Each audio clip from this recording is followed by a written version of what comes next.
para todos. Amém. O tema dessa mensagem, meus irmãos, é esse: entre os porcos. Você pode repetir? Entre os porcos. Eu quero ler o Santo Evangelho segundo Lucas, capítulo 15.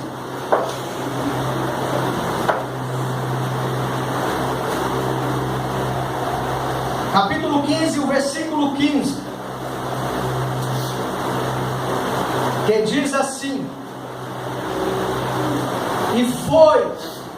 chegou-se a um dos cidadãos daquela terra, o qual o mandou para os seus campos a apacentar porcos. Versículo 16: e desejava encher o seu estômago com as bolotas que os porcos comiam, e ninguém lhe dava nada. Qual é o tema da pregação? Entre os porcos.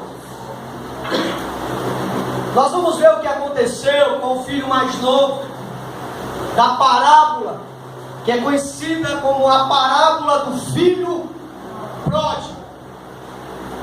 Eu quero ler capítulo 15, o versículo 12. Diz assim: e o mais moço deles disse ao pai: Pai, dá-me a parte da fazenda que me pertence. E ele repartiu por eles a fazenda. Para que você não termine a sua vida entre os porcos, número 1, não seja egoísta.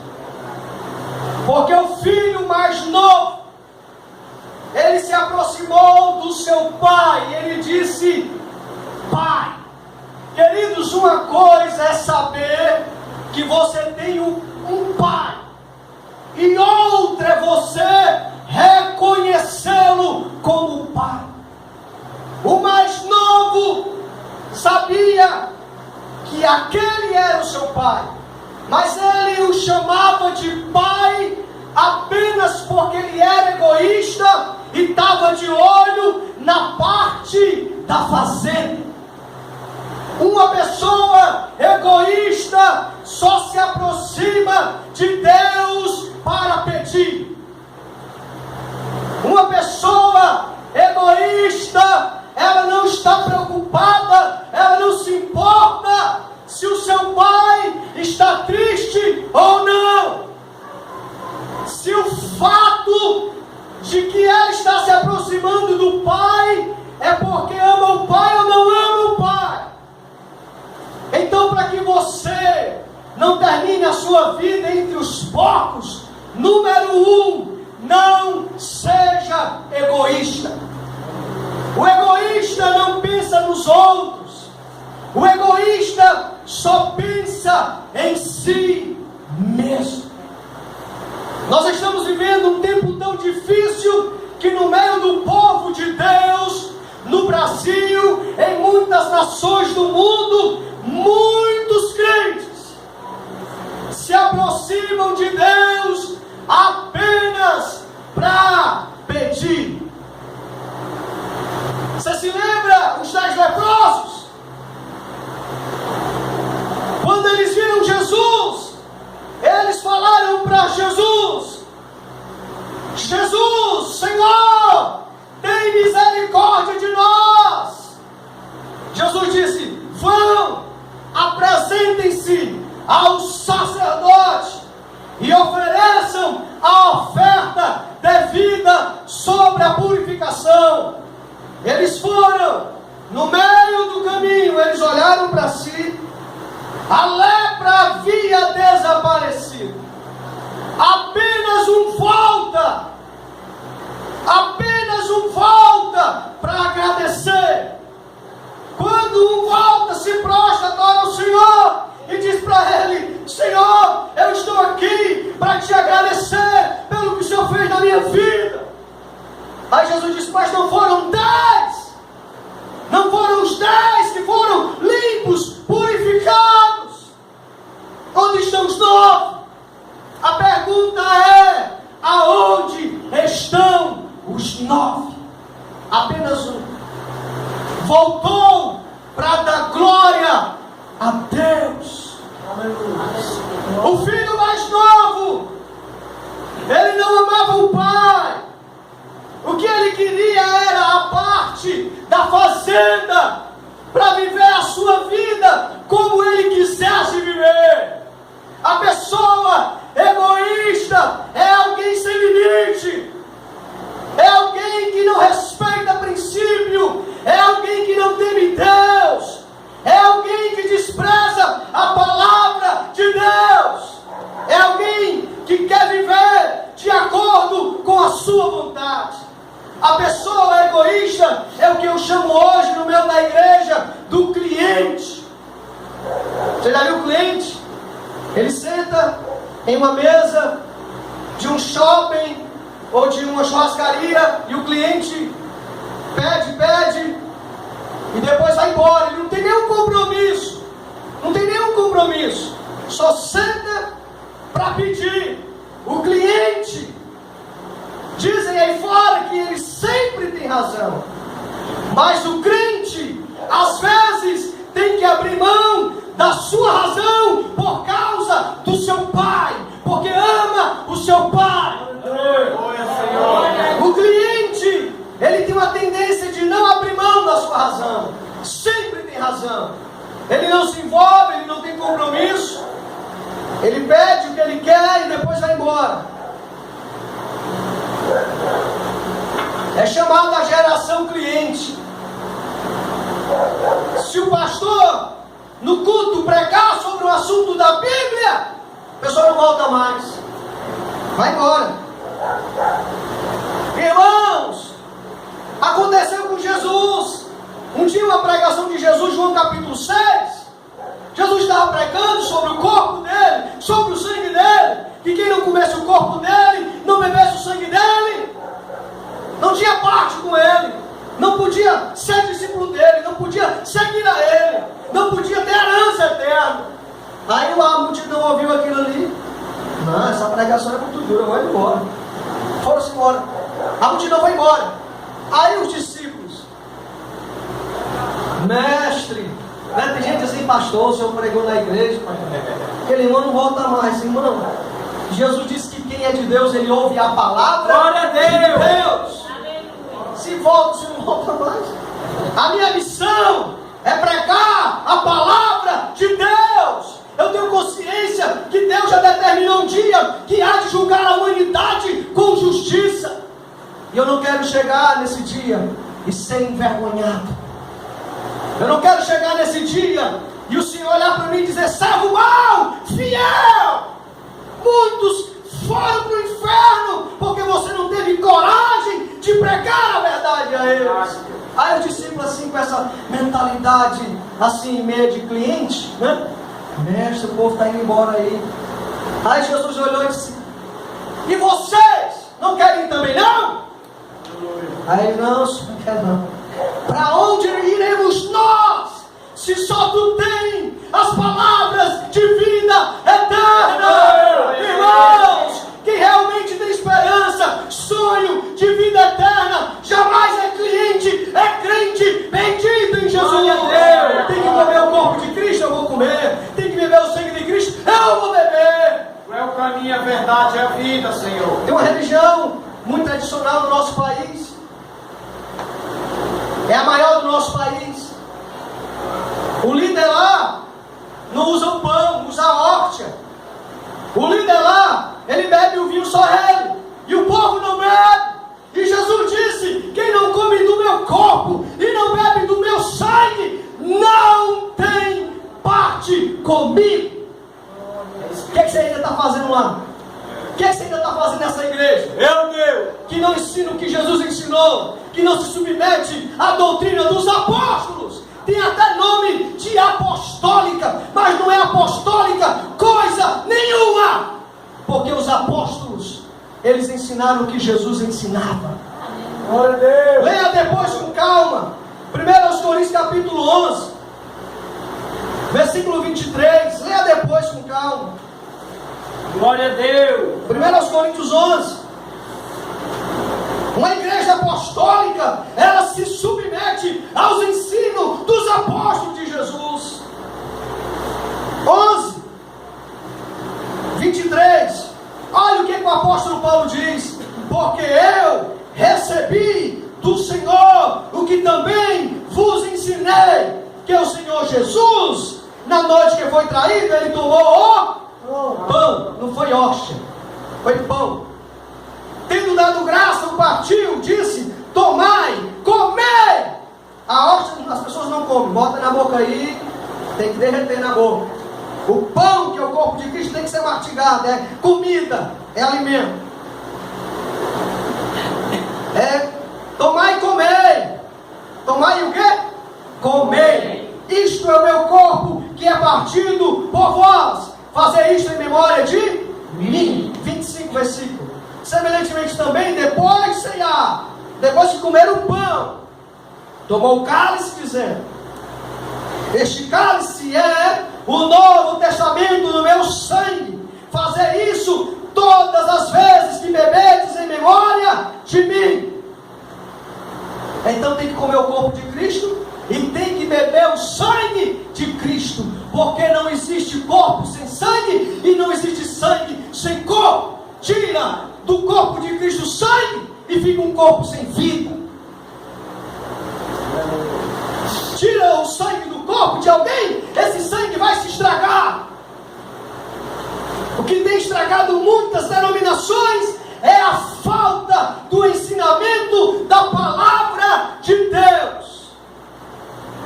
Glória. Porque eles se preocupam mais com a tradição de Roma. Eita Deus. De Roma. Mas vamos continuar aqui, meus irmãos. O filho mais moço, ele era egoísta. Ele se aproximou do pai apenas para pedir a parte da herança. Número 2. O filho mais moço era alguém sem compromisso. Ainda está no mesmo versículo ainda. Ele apenas pede. Ele recebe. Ele era alguém que não tinha compromisso com seu pai. Você vai ver que o mais velho, ele trabalhava, ele estava no campo, mas você nunca vai ver o mais novo trabalhando, se envolvendo em favor do pai, da casa, da fazenda, do pai dele. Então, irmãos, número 1, se você não quer terminar entre os porcos, primeiro, não seja egoísta. Número 2, seja alguém que tem compromisso. Vou adorar o Senhor da glória, aleluia. Se você não quer terminar entre os porcos, porque o mais moço, ele passou um tempo da vida entre os porcos, e passou um tempo que era egoísta, e 2, porque não tinha compromisso com Deus. Ele não tinha compromisso com o pai dele. Ele não tinha compromisso. Se a gente olhar hoje para a igreja, irmão, se for calcular a porcentagem de pessoas que estão na igreja, que não são egoístas, e que realmente têm compromisso com Deus, são poucas as pessoas. São pouquíssimas as pessoas. Faz uma pesquisa depois. Pergunta entre aqui a igreja aqui, dos irmãos, quem está evangelizando aqui. Só passa. Quem está evangelizando? Levanta a mão aí. Irmão, não chega a 10% da igreja. Pergunta número 2. Quem é aqui entre nós que só falta culto mesmo, que só não vem à igreja, ou não vai fazer discípulo, porque realmente está doente mesmo? Dá um sinal aí. Ai, meu Deus, está piorando a situação.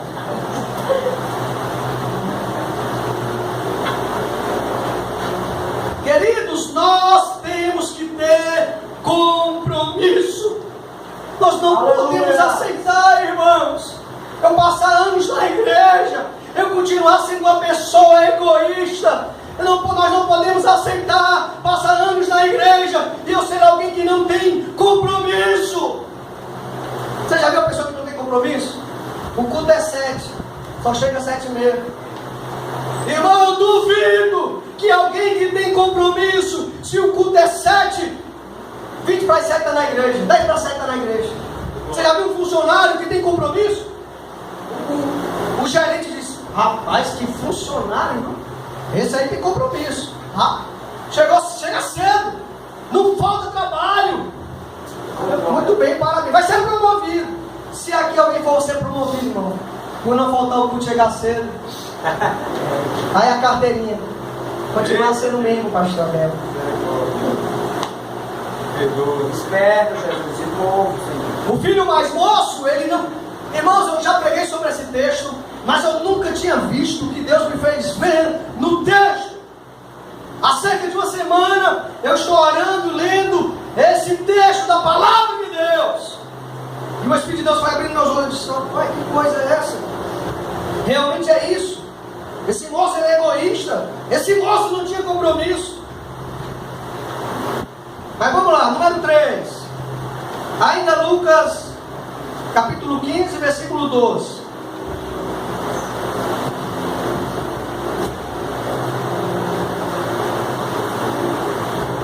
Glória a Deus.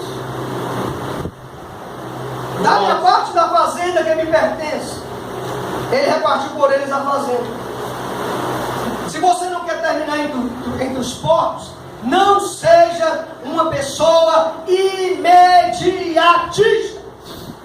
Porque o mais moço, ele pede a herança. O pai estava vivo.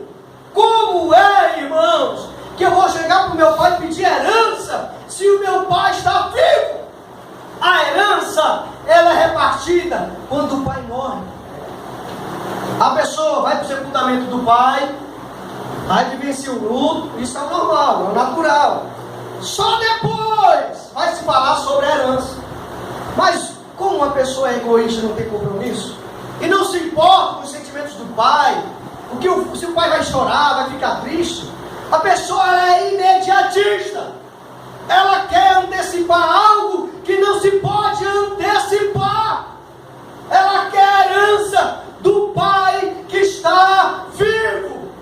Você sabia que tem muito papai e mamãe estragando filhos? Porque o filho é imediatista. Quer, chora, esperneia, né? Não quero ver. Pastor, que eu não quero ver esse menino chorando, não. Toma logo, toma. Aí depois não vai chorar. Eita, Deus. Vai chorar tu, o menino, o marido, a igreja. Depois vai todo mundo chorar. Então deixa a filha, deixa o filho chorar. É colírio natural. Você não vai pagar colírio, sua filha vai ter aquele problema e tá depois usando colírio. Tem muita gente que depois usa colírio. É porque não chorou, irmão. Porque o choro é um colírio natural, limpa os olhos. Limpa os olhos. Pessoas imediatistas. Eu quero a herança, eu quero. Me dá, eu quero. Irmão, imediatista. Calma, tenha paciência. Eu já estava estudando esse texto e já estava tudo preparado, a mensagem. Aí eu recebi um WhatsApp do irmão: pastor Abel, nada está dando certo.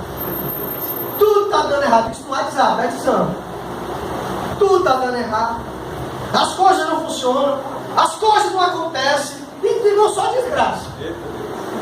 Tá, escuta. Aí eu mandei um WhatsApp, o texto da Bíblia, Mateus 6, 33 e 34, que fala sobre o primeiro reino de Deus, sua justiça e demais coisas vai ser acrescentada. Aí escuta. A personagem continuou mandando mensagem de derrota. Não é possível ser um tempo. Rapaz, tem gente que é ruim demais.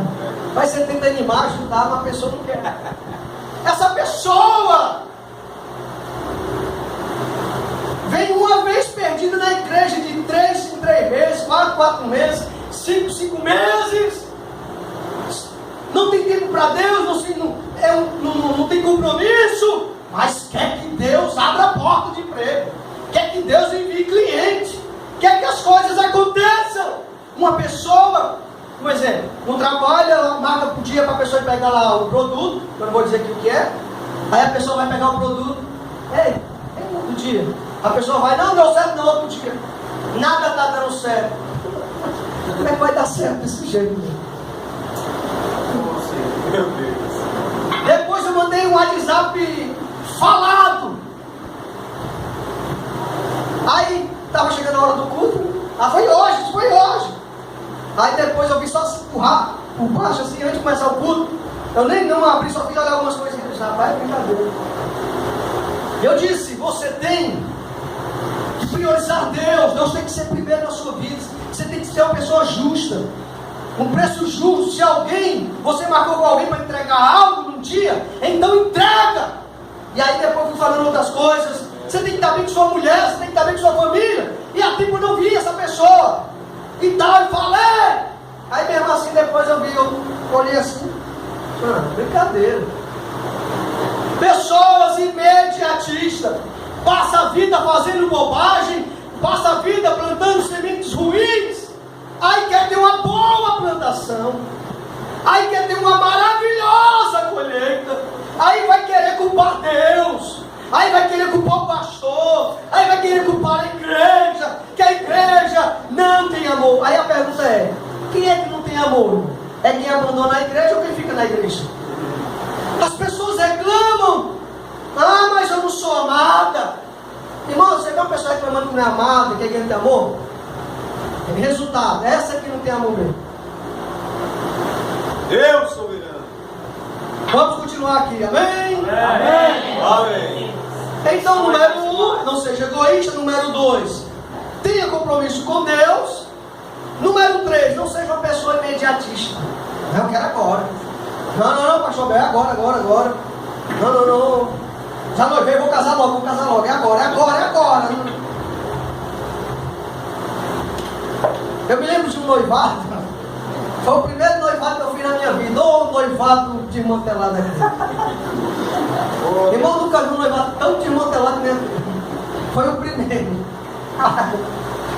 Aí as duas personagens, um mais imediatista do que o outro. Aí chegaram. Não, pastor, a gente quer noivar. Dá aqui as alianças. Noivar na igreja. Aí eu disse, peraí, irmão. Não, já comprei as alianças, não sei o que. Eu disse, vem cá, tu comunicou teu pai e tua mãe? Moço, tu comunicou teu pai e tua mãe, tua família para estar na igreja, presente? Irmão, resumindo, eles inventaram uma história, não sei o que, e mudaram o assunto. Não, pastor, quer noivar, pastor, não sei o que. Tá certo. Aí, peguei as alianças, todo aquele processo, resumindo a história. Rapaz, pensa um dia manter uma bomba. Pouco dia, aquele imediatista estava no presídio. Estava no preso. Aí deixou a namorada aqui fora. A namorada arrumou outro. Irmão, estou dizendo para você que não pensa no desmantelo. Irmão, o imediatismo é uma desgraça na vida de qualquer pessoa.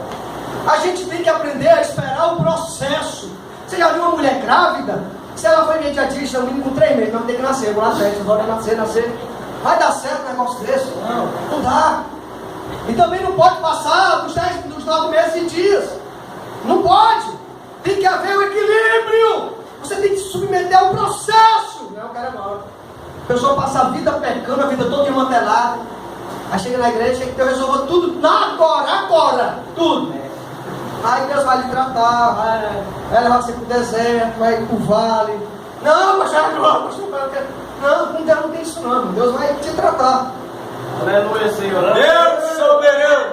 Tem que estar na frente. Jesus falou sobre a parábola para que nós pudéssemos extrair lições da parábola. Não seja uma pessoa imediatista. Mas não é o senhor não, pastor Bel. Já estou passando os 40, eu quero casar. Não vou lá. Aí depois você vai ver uma tragédia. Cadê? Acabou. Não, como é que eu tinha 40, pastor? Irmão, eu estou com 34 anos. 34. Parece não, você. Não parece, graças a Deus. 34 anos. Há 14 anos, eu me converti com 20 anos. De 20 até agora, eu ainda não namorei. Nem namorei, nada, nem beijo na mão. Nada disso, não. Mas também depois de casar, né? Depois de casamento vai ser maravilha. Mas irmão, não estou desesperado, vem para me impressionar. Ah, tem que casar, não sei o que. Não, descansar de Deus. Vai ser bênção. Vamos lá. 14 anos, irmão. Parece brincadeira, mãe. Traz uma benção para esse homem, Jesus. E antes da minha conversão, eu era um jovem. Tinha esse tal do fica, vida de prostituição, de erro, de forró, de pagode, e aí vai.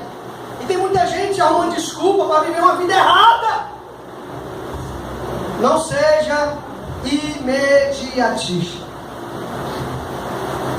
Você já viu a pessoa, ela é imediatista. No momento sabe que não tem condição, por exemplo, comprar uma moto. Mas vai comprar a moto. Meu irmão, aí vai vir uns apertos da vida aí. Chega a parcela e não tem dinheiro. Aí depois o banco vem e leva a moto. Então fica de bicicletinha mesmo. Mas não vai fazer como o irmão. Um dia um pastor, esse aqui eu penso pastor, é a igreja. Ele chegou na frente da igreja e várias bicicletas. Parecia um cara de caranguejo mesmo, porque esse caranguejinho era um mais feio que a outra. Aí o pastor disse: ó irmão, eu estou orando, Deus vai abençoar vocês. Essa bicicleta vai se converter tudo aqui, ó moto, ó carro. Aí os irmãos, né, crente mesmo, de fé, vai mesmo, amém, pastor, amém. Aí tinha um entre eles: pastor, deixa eu ficar com a minha bicicletinha mesmo, pastor. Pastor, eu vou ficar com a minha bicicletinha mesmo. Resumindo, nem ficou com bicicletinha, desviou, voltou para as drogas, está numa vida derrotada. Porque humildade não tem nada a ver com uma mentalidade de fracasso, uma mentalidade miserável. E os outros, isso aqui é real, é fato. Isso aqui não é testemunho da televisão aí não, é testemunho mesmo. Bora. Os outros estão de moto, estão de carro, glória a Deus. Um dia desse um deles veio pegar um pregador aqui, né, o irmão Anderson, para pregar lá na igreja da Assembleia de Deus. E aí ele parou no carro dele aí, animado. Sabe por quê? Porque ele acreditou. Glória a Ele Deus. foi imediatista. No tempo certo, Deus abriu a porta, abençoou. Glória a Deus. Glória a Deus.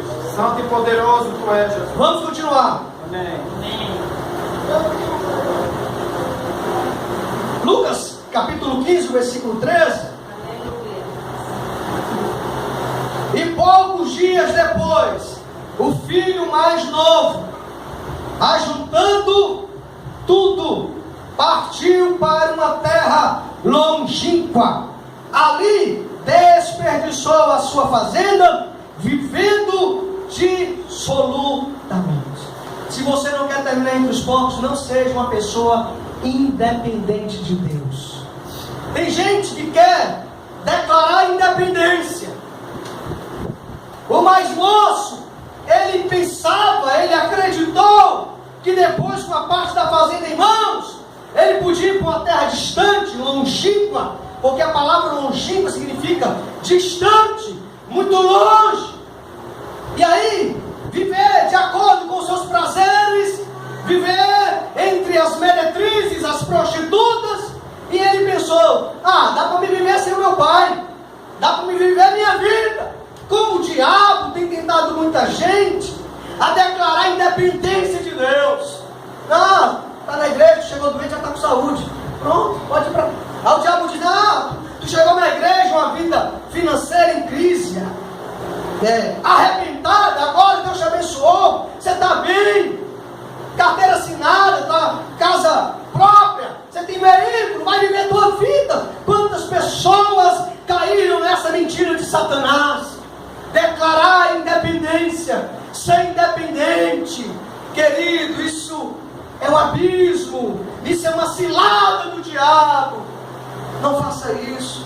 Você chegou na igreja doente, em crise material, Deus te abençoou, te sarou, tem um coração agradecido. Aleluia! Diga: bendito é o teu nome. Eu te louvo. Eu não estou ouvindo o diabo que quer que eu seja independente, porque ele quer me levar para entre os porcos. Sustente mais e mais, Senhor. Não declare independência, declare sempre: eu dependo de Deus. Aleluia! Quantos pregadores da palavra caíram nesse laço? falassem com a sua boca, mas dentro falavam: ah, estou pregando bem.